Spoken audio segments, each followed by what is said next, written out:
Hello and welcome to another episode of the Eat, Move, Win and the Musings of a Bolshie Queenager. We have a second Bolshie Queenager with us today. I'd love to introduce you to the absolutely fantastic Carina MacLeod, affectionately known as Carina Af the Telly. So, hand over to you. Who are you? Well, as you said, my name is Carina MacLeod and I'm originally from the Isle of Lewis in the Outer Hebrides, a place where men are men and sheep are sexy.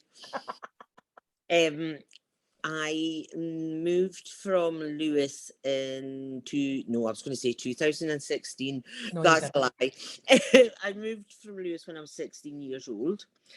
So that wasn't yesterday. No. And so first of all, went and did a sort of wee basic drama course in Glasgow. I followed a man there that I had kind of pangs for when I was 16, and he was 18 and he was into drama and stuff, and he was going to university. So I left school and got on a course at Clydebank College. So it was like, yeah, I just like hit that pier running like that, you know, the wee legs thing.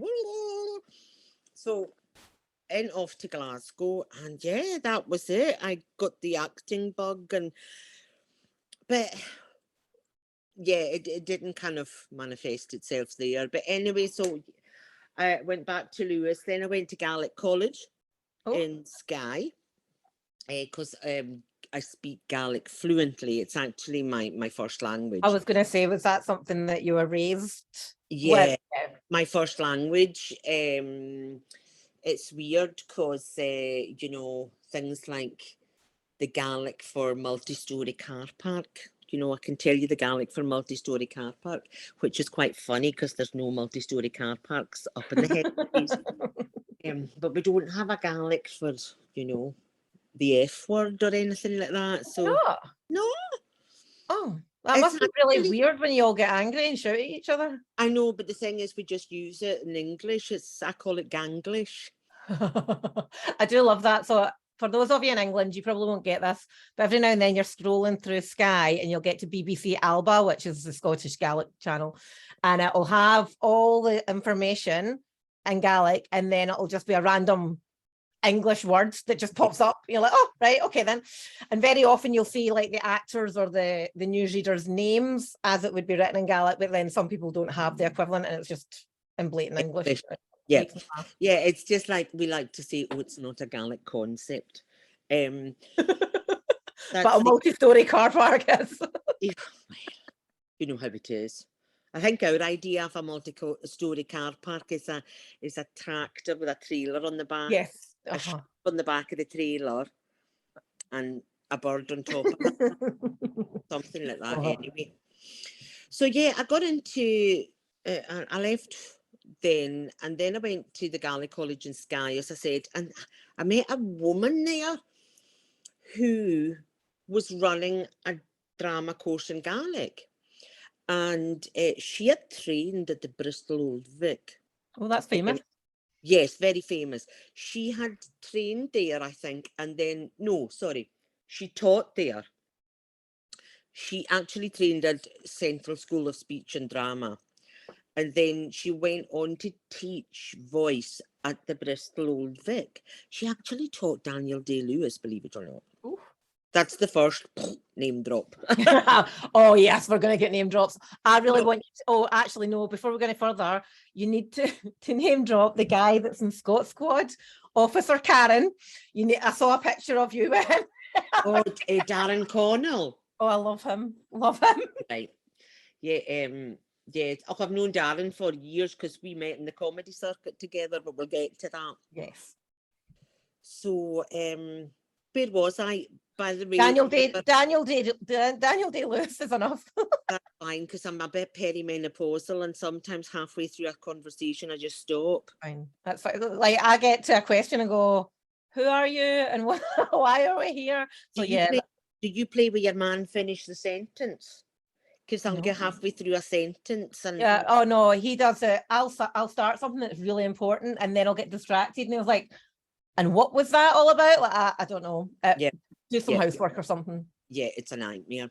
So anyway, Daniel Day-Lewis, no, I've never met him. You know, I can't say it's a name drop, but she did teach him. So, and they've seemingly remained really good pals. She calls him Danny.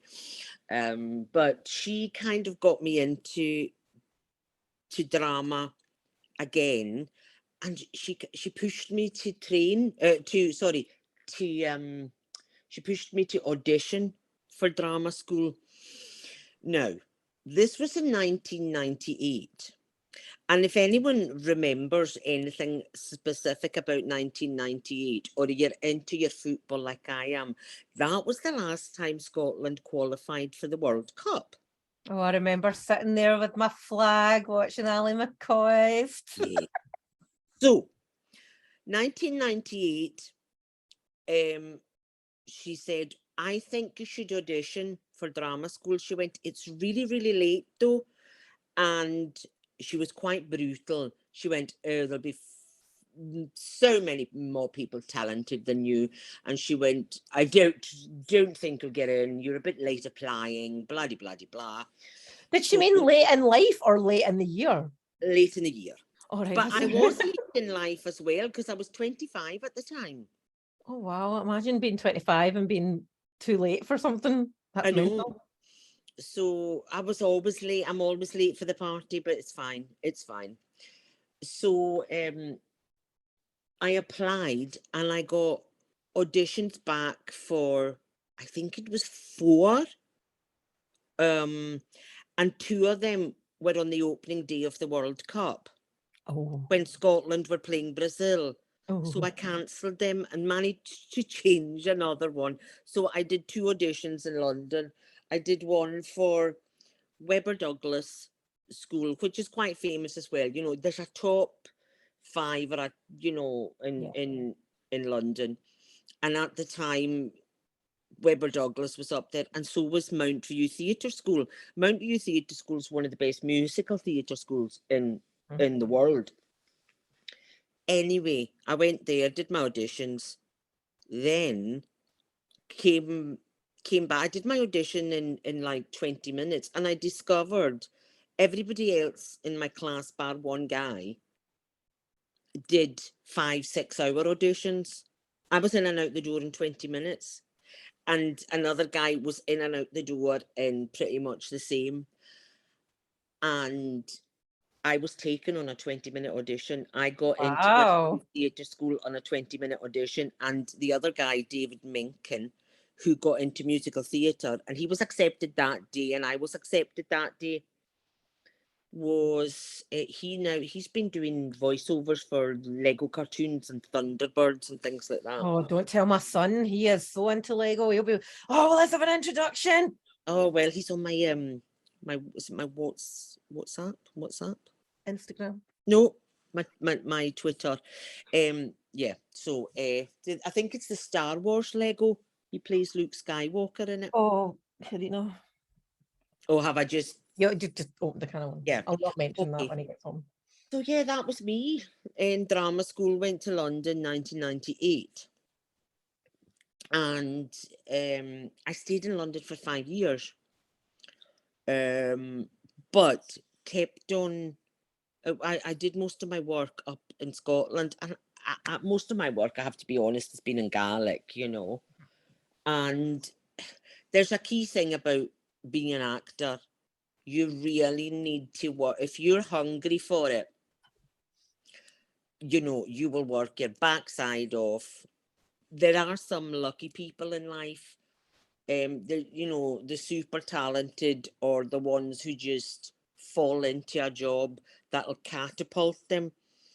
And I think a good example of that was, because I know from what I hear about him, you know, James McAvoy just had it, you know, and, you know, after Shameless, it just catapulted him, and he is a supremely talented guy. But I always find it really bizarre. I used to work in this call centre in Glasgow, and one of my colleagues, he grew up with him, was part of the best crew, best pal crew, and like he used to come up, and I think it was Coatbridge, can't remember, but I was like, he used to just come up and hang out in one of these wee small towns. I was like, Yeah, that's insane. I know, but he's yeah, quiet guy. A friend of mine worked with him in Safeway in Annisland when it was Safeway. I used to live near Annie's Land when it was Safeway. So there you go. He used to work in the meats department when he was a student. Apparently, he was in that delicatessen bit for the meats.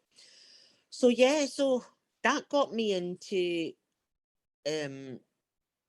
acting, and that was it. From then, the training was absolutely brutal Oh, because I really? did go into, I'd been very lucky all my life. I was a wee bit all singing, all dancing, and there was nobody like that in my primary school. There wasn't a lot like that in my secondary school.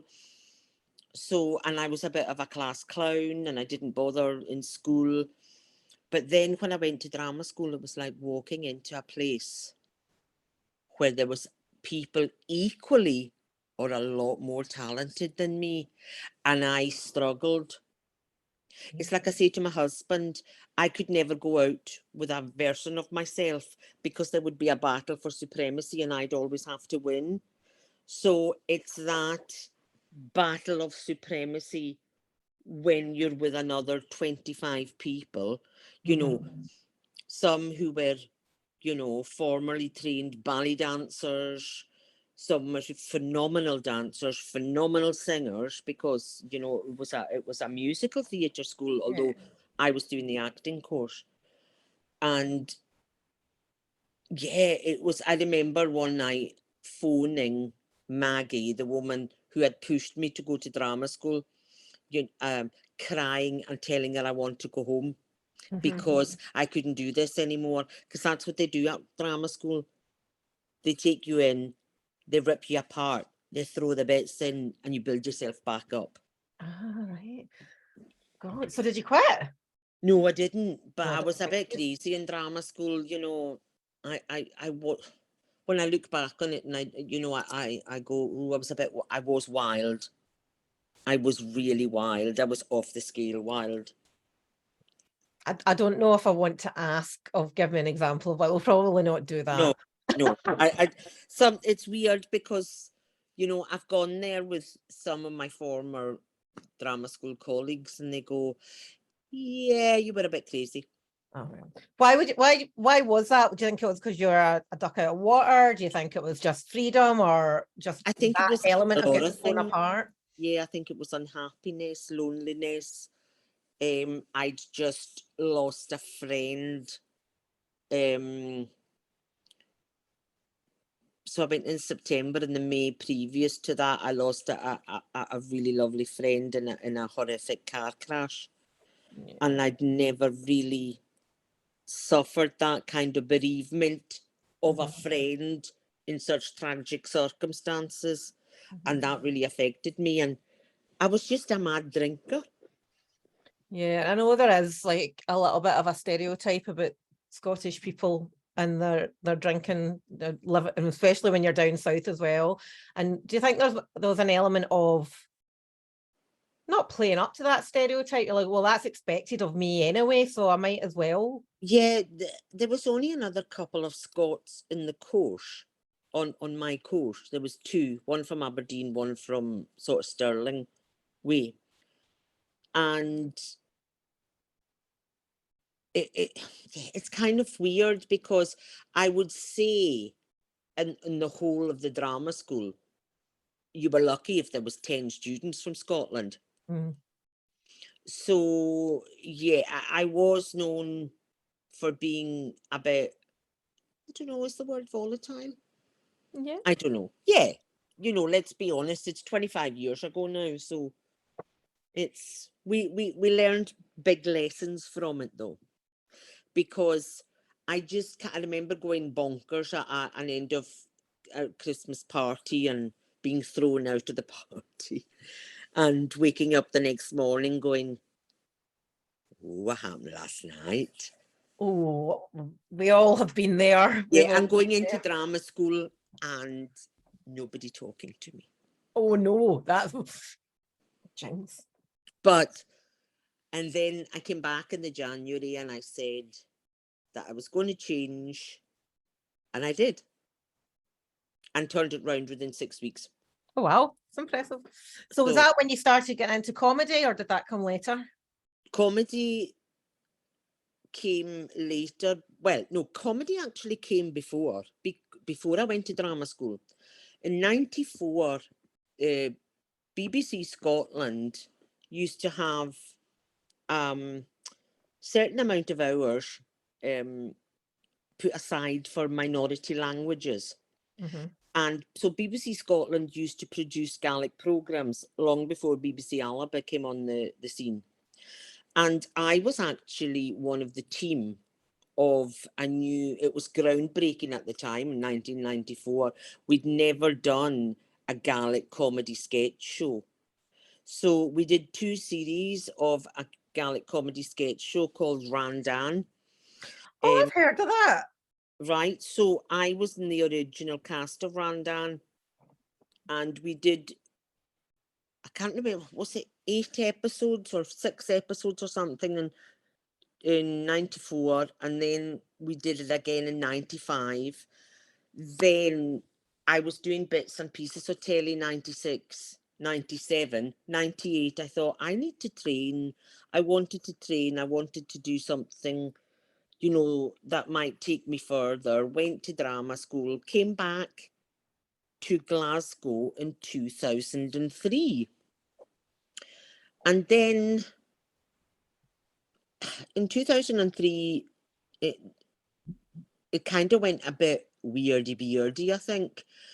I started working in the Chip, the Ubiquitous Chip, which is a lovely restaurant in Glasgow's West End.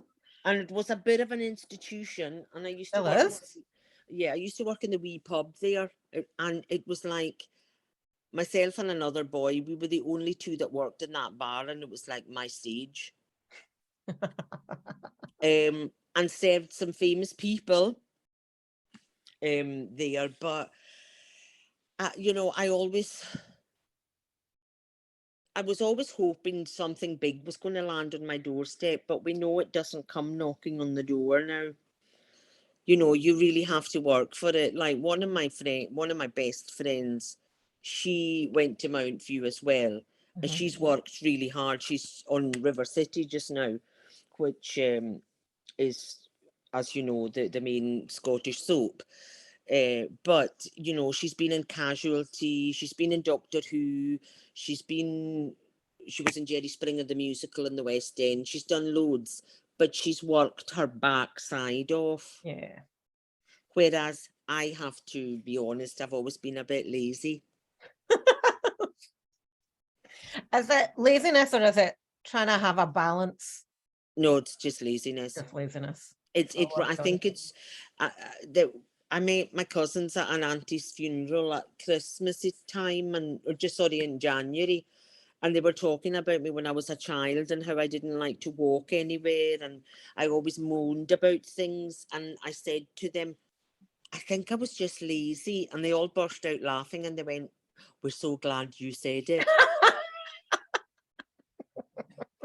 See, it's weird because I would never think that you were lazy, just given the journey that you've been on in the last few years, like a health journey and looking after yourself and your fitness journey and all the rest of it. And I don't see that at all. I see dedication, I see focus, I see discipline.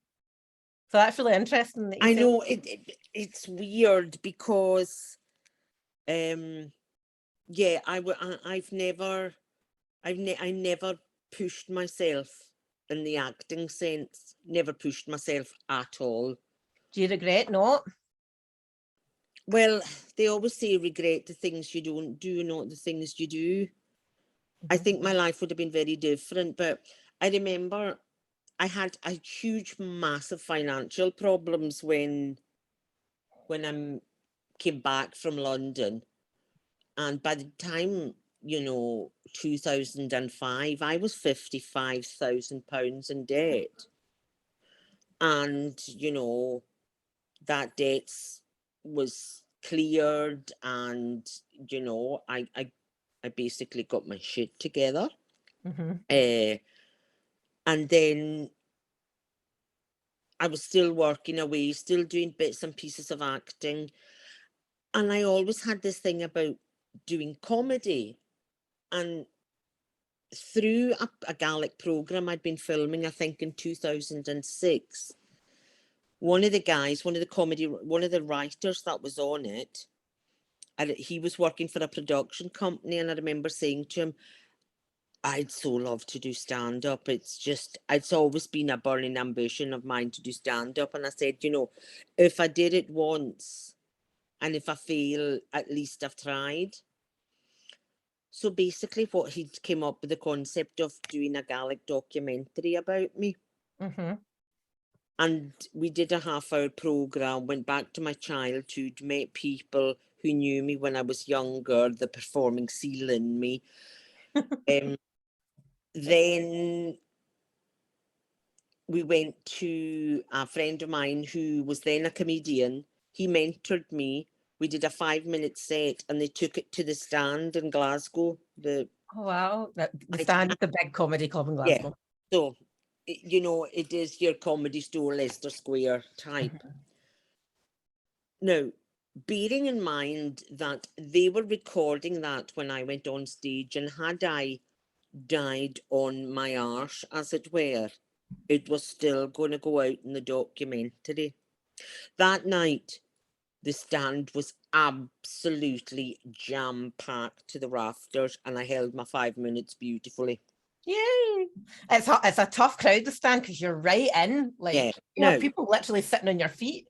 Now, that night, it was called Red Raw, so it was like a beginner's night. And interestingly enough, I was doing a 5 minutes, and there was this other woman who was doing a 10-minute called Susan Calman. Well, that's really funny because the first time that I ever went to the Stand, Susan Calman was comparing.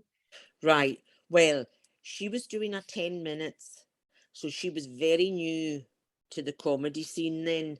And I remember coming up to me afterwards and saying, that was great. What did she say again? That was great. Please keep going. We need more women in comedy like you.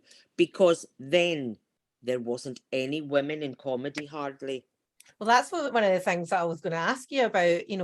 We hear there's a huge gap. There's hundreds and hundreds and hundreds of male comedians. There's very few female comedians that, like, we all know the old names, Jennifer Saunders, Dawn French, Yep. Jo Brand, and you see every now and then some new funny ladies coming through.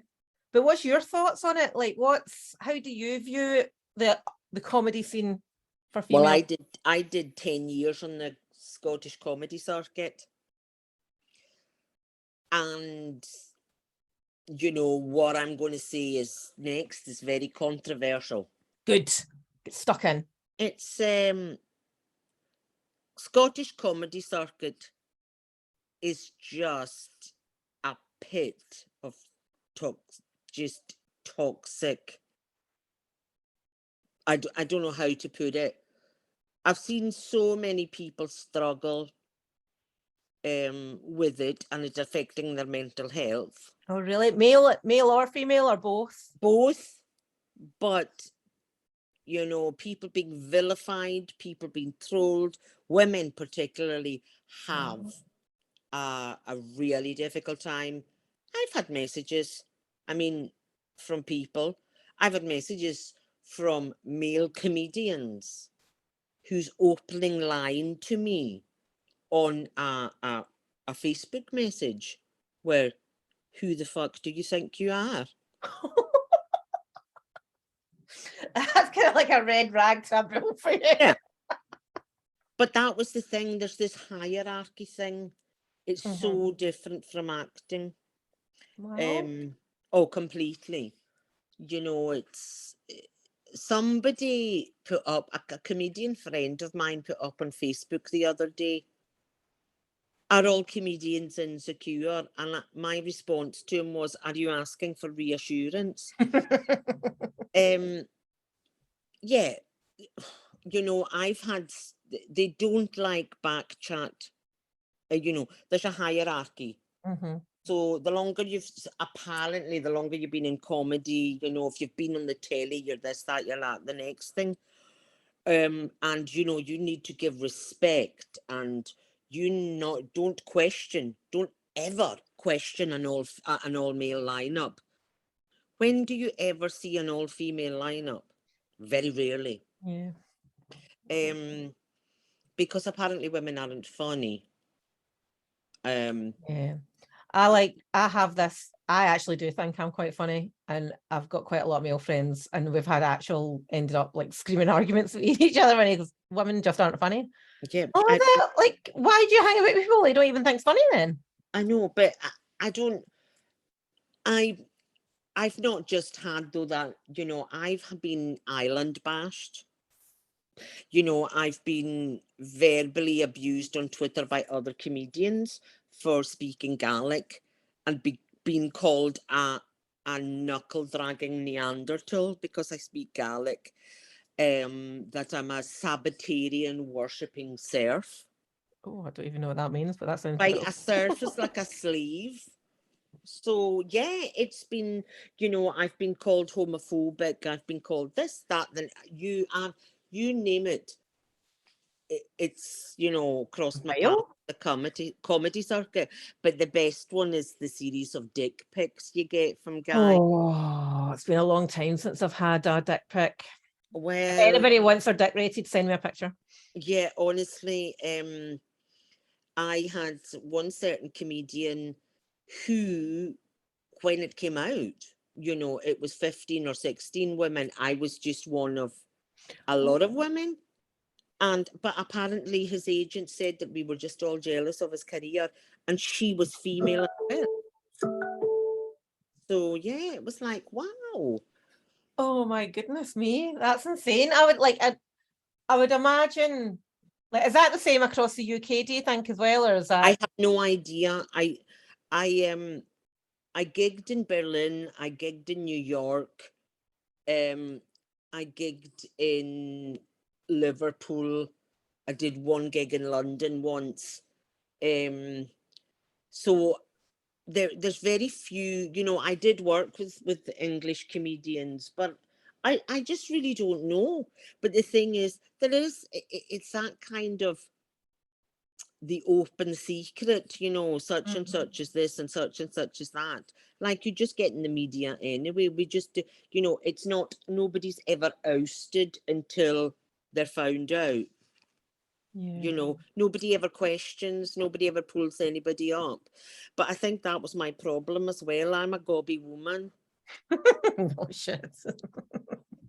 I know, I was like, wow.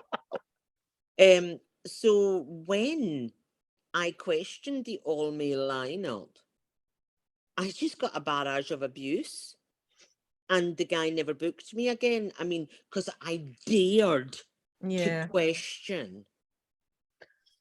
Yeah, I can imagine, like, it's because it's like Scotland in particular, everything in the arts must be very, very close knit. And the minute that you upset one, Oh like, it must yeah, have impact across the board. and it was really weird because, you know, I did some gigs at the Stand, and they were like, oh, they send you feedback.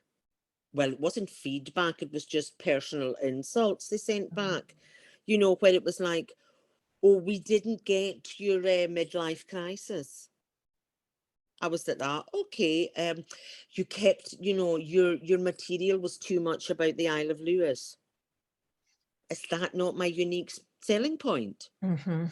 And it was like, wow, did you tell Kevin Bridges that he did too much stuff about Clydebank? Probably not.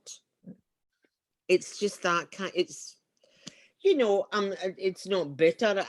Nothing like that. I just, once I got that feedback from the Stand, I thought, I don't need to ask them for a spot Yeah. anymore.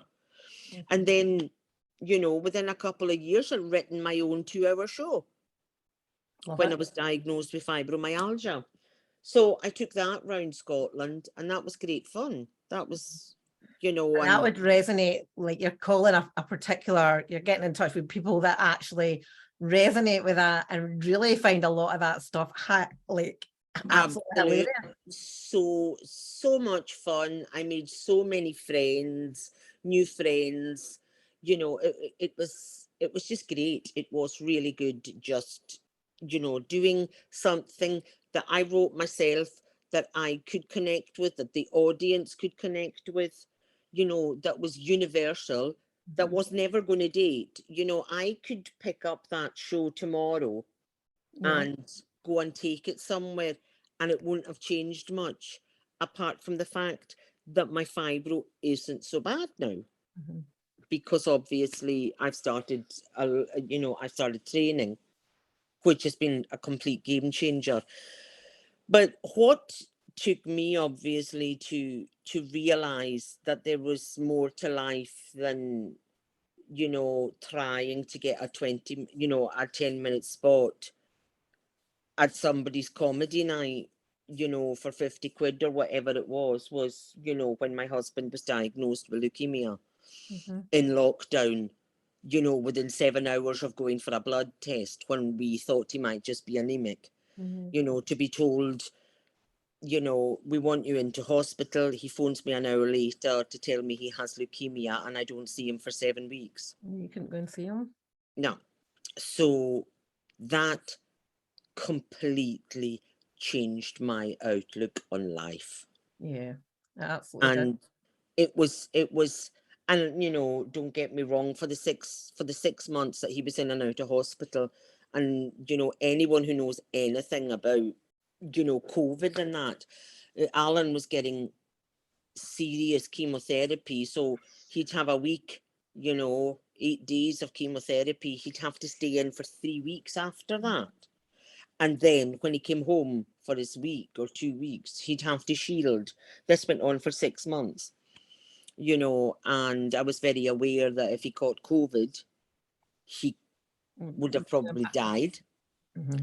And when Alan started to get better, I just felt I didn't need to go back to stand up. I just thought, no. Don't get me wrong, as I was going to say, for the first 6 months, I ate my emotions. And after that, I was like, what am I going to do here? I put on so much weight. I was really, And then I met you. And then, I think what I'm hearing there is that whole realization that I don't need them. I don't need that toxic place in my life anymore, and getting that sense of who you really are back and fighting your corner and doing your thing. And that, like, I just love the fact that I remember Clara, the first time that she had messaged me, she's like, you'll never guess who was training in my gym today. And I'm like, who? She's like, Carina off the telly. I'm like, Carina, who doesn't like exercising, who's got fibromyalgia, and now she's up there like doing leg presses with the best of them and barbell squats and stuff. I know it's very strange. I just thought, no, it's not that I didn't need them. It's, it's everything that comes with it. It's quite weird as well, I probably have about 200 comedians on my Facebook page. I can count on one hand the ones who contacted me when my husband was seriously ill. Is that right? Yeah.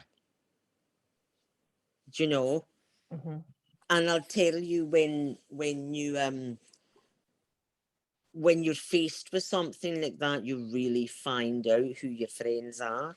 And people who reached out, there was some that really surprised me, and I thought, wow, I didn't think they would reach out to me. And then I had other situations where I thought, oh well, they didn't bother their arse.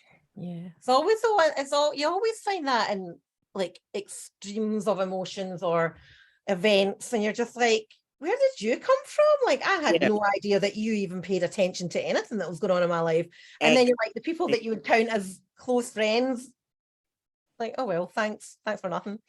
I did have the difficulty where we were in really, in that lockdown period, just about, in 2020, like Christmas time and that, where the whole of Christmas was cancelled. Nobody was allowed to go into anybody's houses. And I just moved into a new house 3 weeks, you know, so I was sitting with boxes surrounding me and no husband, and it was, yeah, you know, and nobody could come and see me. And I think people did say to me, you know, my really close friends said, this is not the way we imagined you would deal with this. Mm-hmm. Because I think they thought I would be weeping and wailing, but at the end of the day, you know, we just got on with it. Yeah. Because that's all you can do. And that is also very much a Scottish woman thing, isn't it? You just get Yes. on with stuff. You just get on with stuff. Yeah. Right, on so your what's big going girl on now? Because I saw something on your, I think it was your Instagram, about your award-winning, is it comedy program? No, children's program, darling. And you don't, I'll just say this. We're not up for one award. We're up for two in two different award ceremonies. So the program is called, it's basically, the English name for it is 3 and 3. And it was about these kids whose mum had died. Their dad's an entertainer, and they're trying to make money to keep their bed and breakfast going. And I'm in there was 4 episodes, and I'm in episode 3. And episode 3 is up for an award at the Royal Television Society Awards in Scotland. Fancy. And the series itself is up for an award at the Celtic Media Festival next week as well. They actually coincide together. So I think everybody jumped on the bandwagon to go on a jolly to Ireland to the Celtic Media Festival. And then they announced the RTS Awards. So I'm going to them. Oh, nice. And I'm really, really excited. Now, this is really sad because this is the sad side to me. Or this is like, I have like guilty pleasures. Mm-hmm. And one of my guilty pleasures is antiques programs, Okay. right? And I watch, and if I'm out working, I record Bargain Hunt, Antiques Road Trip, Antiques Roadshow, things like that. And there's one of the, there was a new program on last year called The Travelling Auctioneers. Mm-hmm. And it was with one of the women who's on Bargain Hunt and the Antiques Road Trip, called Christina Travanian. And is she not up for an award on the same night? And Shameless. I'm not excited that the fact that Martin Compston is going to be there, that Elaine C. Smith is up for an award, that Scott Squad are up for an award. Oh my God! Right. River City. See if you can please watch Scott Squad. Everybody, watch Scott Squad. It's like that's one of my favourites. So I said to Alan, my husband, please, if Christina Travanian is there, will you make sure I get a photo with her? We need that shared as well. Yes. Right, I've got a final question for you. And it kind of boils down, a lot of the stuff that I talk about with clients, my audience, is confidence, right? And to get on a stage, to be funny, or to get in front of the camera requires big balls, right? Right. So do you have a ritual or anything that you do to get you in that, yes, shoulders back, boobs out, I'm ready for you? I have to be really honest here, and I can't say I have. If this makes, I remember I would have more happily, and I remember saying this to him, when I was going out with my now husband, we had to go 6 months into us going out. We had to go to a family gathering. They'd never met me. Mm-hmm. I was more nervous going to that than going to stand on a stage to try and make 200 people that have never met me or don't know me laugh. Special breed, Carina, special breed. I don't know. It's just, I thrive on that walking out on stage. it's a buzz. Yes, you get nervous. Yes, you do get nervous. But once you find the rhythm, I think it's the same with anything, with standing up, public speaking, being a teacher.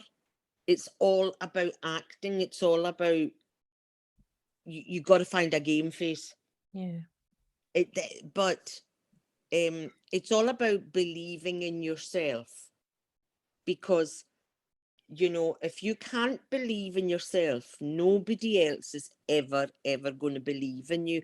And I took till I was 30 before I believed in myself. I went through my teenage years, I went through my 20s, a bit of an emotional cripple, although I was the all singing, all dancing. I was deeply insecure. And then finally, I remember working with this gorgeous, drop dead gorgeous guy when I was in London just before I left. And I remember him trying to winch me one night. And That's snogging, people snogging. And I was like that, whoa. I mean, what?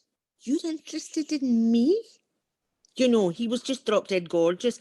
I've always until I was 30 undersold myself, and I sometimes still do. I sometimes still do with things, you know, a wee bit of insecurity does creep in now and then when people come and shit in my handbag and things. But I know, but on the whole, it's not about being arrogant. It's about just believing in what you're doing. That's so true. And putting it across. I know. That as a great one of my tutors in drama school, I'll never forget him. Never. And he's still on the go, and he was an amazing man, and he had these words, you know. He always talked about the fourth wall. If you're not theatre trained, you know, he always talked about the fourth wall, and he always talked about, you know, putting it across to people. And he used to use this phrase, and it was, whack it in the frame. And that's it. You just have to whack it in the frame. I love it. I love it. Well, we're going to end and whack it the frame. Right, well, how can people find you? Are you active in social media? People want to know more about you. I am on. I have 2 Facebook accounts. I've got one, Carina's comedy page, I think, on Facebook as well. I have Instagram. Is it? I never remember my name on Carina Comic. Carina Comic. That's it. So I'll put the link to, if you can send me your Facebook page, I'll put a link to them in the show notes as well, so people can click in and find more about you. Okay, my dear. Love it. Right. Thank you so much. That was really interesting. I just love it. I think it's, if you just having this ballsy ass woman from the islands standing on a stage and just like giving no shits, because I know I'm good, I know I'm funny, I know I've got skills. It's just, I just love it. Thank you. Thanks. Oh, and by the way, I'll let you know if we win the awards. Aye, because I want to see photos of me and her from Bargain. Yes. Yeah, I'm not bothered about her, just you in a fancy frock. Right, thank you everybody for listening. You'll see more in the show notes. Take care. Have an amazing rest of your day.